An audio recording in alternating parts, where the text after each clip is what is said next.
আরে কে ওখানে? আমি কাপড় চেঞ্জ করছি, ভিতরে আসবেন না।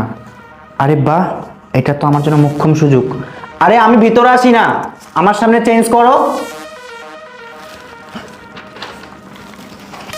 আপনার বউ ভিতরে ঘুমাচ্ছে, তাই কথা বলতে পারছি না। আরে বাহ, আরে আমার বউ ভিতরে ঘুমালে তো ভালো। আমি আর তুমি যা করব কেউ দেখবে না, আর কোনো প্রমাণও থাকবে না। আমি আসতেছি, দাঁড়ান। আইস, আরে তুমি কেন আসবা? আমি আসতেছি ভিতরে। আশিক, আরে আমার বউ মনে হয় ঘুম থেকে উঠে গেছে। তুই একটা কাজ কর, বেডরুমে গিয়ে দেখ যে আমার ফোন রাখা আছে। আমার ফোনটা দে তো, আমি অফিসে যাব।